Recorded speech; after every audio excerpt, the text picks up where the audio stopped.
సౌందర్య తన అందంతో తన అభినయంతో ఎంతో మంది అభిమానులను సొంతం చేసుకుంది. తెలుగు, హిందీ, తమిళ, కన్నడ, మలయాళం ఇలా ఎన్నో భాషల్లో అగ్ర కథానాయకులతో కలిసి తనకంటూ ఒక గుర్తింపు తెచ్చుకుంది. జూనియర్ సావిత్రిగా పిలువబడిన సౌందర్య దాదాపు 120కి పైగా చిత్రాల్లో నటించింది. 12 సంవత్సరాలు తన సినీ ప్రయాణంలో ఎన్నో అవార్డులు, రివార్డులు దక్కించుకుంది. సినిమాల్లో ఇంత సక్సెస్ చూసిన సౌందర్య తన పర్సనల్ అండ్ పొలిటికల్ లైఫ్ లో ఎక్కువ సక్సెస్ చూడలేకపోయింది. పెళ్లైన సంవత్సరానికే తన భర్తని సినీ అభిమానులందరినీ షాక్ కి గురి చేస్తూ హెలికాప్టర్ ప్రమాదంలో మరణించింది. అసలు ఆ ప్రమాదం ఎలా జరిగింది? దాని వెనుకుంది ఎవరు? కావాలని ప్రమాదాన్ని ఎవరైనా చేయించారా?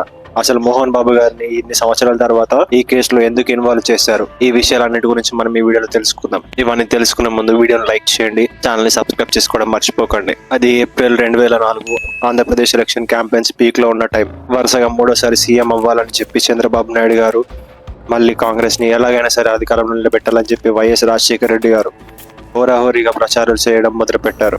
ఈ ప్రచారంలో భాగంగా ఎందరో సినీ నటులను కూడా వాళ్ళు అప్రోచ్ అవ్వడం జరిగింది. ఎందరో మూవీ స్టార్స్ ప్రత్యక్షంగా పరోక్షంగా వాళ్ళు అభిమానించే పార్టీలకి సపోర్ట్ చేయడం స్టార్ట్ చేశారు. అలా ప్రత్యక్షంగా సపోర్ట్ చేసిన కొంతమంది సినీ తారల్లో సౌందర్య కూడా ఒకరు. ఆ టైంలో కరీంనగర్ కి ఎంపీ అభ్యర్థిగా బీజేపీ తరపున పోటీ చేశారు. ఇతనికి ప్రచారంలో మద్దతు తెలపాలని సౌందర్య గారిని ఎంపిక చేసింది అధిష్టానం. ఇలా ఎంపిక చేయడానికి కారణం ఆమె ఎలక్షన్స్ కి ముందే బీజేపీలో జాయిన్ అవ్వడం. మొత్తానికి ఏప్రిల్ 17వ తారీఖున కరీంనగర్ లో తన ప్రచారానికి డేట్ ఫిక్స్ చేశారు. తన అన్న, వదిన, పిల్లలు అలాగే తన అన్న ఫ్రెండ్స్ తో కలిసి బెంగళూరులోని జైపూర్ ఎయిర్పోర్ట్ కి వాళ్ళు వచ్చారు. వాళ్ళు జర్నీ చేయాల్సిన హెలికాప్టర్ రెడీగా అక్కడ ఉంది. సౌందర్య గారు తన అన్న అమర్నాథ్ అండ్ అమర్నాథ్ ఫ్రెండ్ రమేష్ ఆ హెలికాప్టర్ లో ఎక్కారు. పైలట్ హెలికాప్టర్ ని స్టార్ట్ చేశాడు. హెలికాప్టర్ 50 నుంచి 60 అడుగుల ఎత్తు పైకి లేచింది. కానీ సడన్ గా హెలికాప్టర్ ఫాస్ట్ గా దాని చుట్టూ అదే 2-3 సార్లు తిరిగింది. ఏమైంది అని వెనుక కూర్చున్న వాళ్ళు అడిగే లోపు హెలికాప్టర్ ఫాస్ట్ గా వెళ్లి నేలను ఢీకొట్టింది. అలా నేలను ఢీకొట్టిన వెంటనే హెలికాప్టర్ నుంచి మంటలు రావడం స్టార్ట్ అయ్యాయి. సెండ్ ఆఫ్ ఇవ్వడానికి వచ్చిన వాళ్ళందరూ ఆ సౌండ్ కి ఒక్కసారిగా వెనక్కి తిరిగి చూశారు.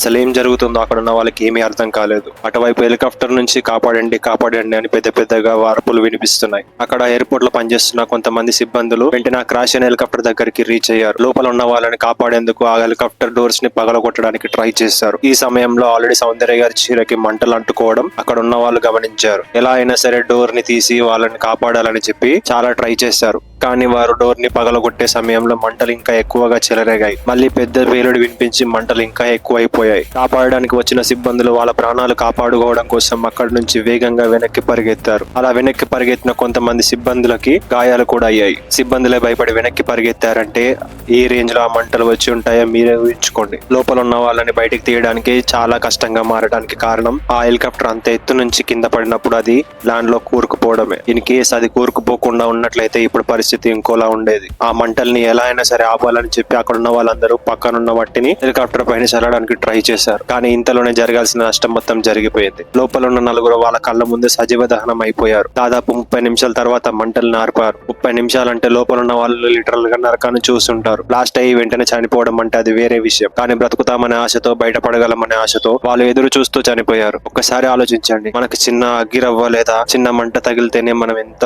విలవిలలాడిపోతాం. అలాంటిది వాళ్ళు అంత మంటల్లో కాలిపోయారంటే వాళ్ళు ఎంత నరకాన్ని చూసి ఉండుంటారు. చనిపోయిన మృతదేహాలు ఎవరు కనిపెట్టలేని రీతిలో పూర్తిగా కాలిపోయాయి. తన దగ్గర ఉన్న ఫోన్ ఆధారంగా సౌందర్య బాడీని వాళ్ళు గుర్తుపట్టడం జరిగింది. చెప్పుల ఆధారంగా సౌందర్య అన్న అమర్నాథ్ బాడీని వాళ్ళు గుర్తించారు. ఇలా మిగతా ఇద్దరు బాడీస్ ని DNA టెస్ట్ ద్వారా గుర్తించడం జరిగింది. ఇంతటి ఘోరాగ్ని ప్రమాదాన్ని దగ్గర నుండి చూసిన వాళ్ళు కుటుంబ సభ్యులు విలవిలలాడిపోయారు. ఈ విషయం తెలిసిన వెంటనే అభిమానులతో పాటు యావత్ సినీ ఇండస్ట్రీ షాక్ కి గురైంది. తన అంత్యక్రియలకి సినిమా నటులతో పాటు ఎందరో అభిమానులు హాజరయ్యారు. సినిమా రంగంలో ఎన్నో ఎత్తులు చూసిన సౌందర్య తన రాజకీయ జీవితంలో ఎక్కువ ఎత్తులు చూడలేకపోయింది. కేవలం రాజకీయ జీవితంలోనే కాదు, తన దాంపత్య జీవితంలో కూడా ఎన్నో మధుర క్షణాలని తను మిస్ అయిపోయింది. వివాహం అయ్యి సంవత్సరం కాకుండానే తన భర్తను విడిచి అందనంత దూరానికి వెళ్లిపోయింది. సౌందర్య మరణం తర్వాత ఎన్నో కాంట్రవర్సీస్ వచ్చాయి. యాక్చువల్ గా హెలికాప్టర్ లో కానీ విమానంలో కానీ ప్రయాణం చేసే ముందు ఖచ్చితంగా ఒకసారి చెక్ చేస్తారు. అంటే దాంట్లో ఫ్యూయల్ ఎంత ఉంది, ఇంజన్ లో ఏమైనా ప్రాబ్లం ఉందా, ఈవెన్ దాని బరువు ఎంత ఉంది అనేది కూడా వాళ్ళు చెక్ చేస్తారు. బట్ ఆ రోజు ఆ హెలికాప్టర్ కి ఇలాంటి చెకింగ్స్ ఏమీ కూడా చేయలేదు. డైరెక్ట్ గా ప్రయాణం చేయడానికి రెడీ అయిపోయారు. ఇలా చెక్ చేయకుండా హెలికాప్టర్ ని వాడడం వెనుక చాలా అనుమానాలు వచ్చాయి.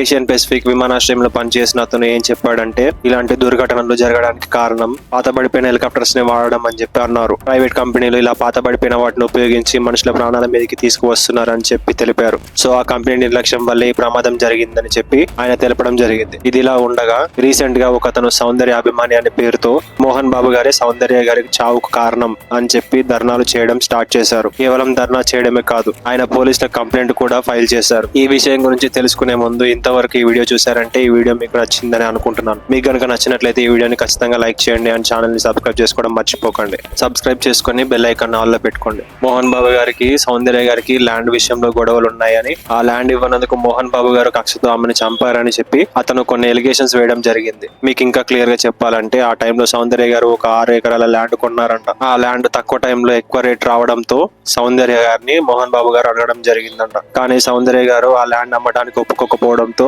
ఈ హెలికాప్టర్ క్రాష్ ని మోహన్ బాబు గారు చేపించారని చెప్పి సౌందర్య గారు అభిమాని చెప్పడం జరిగింది.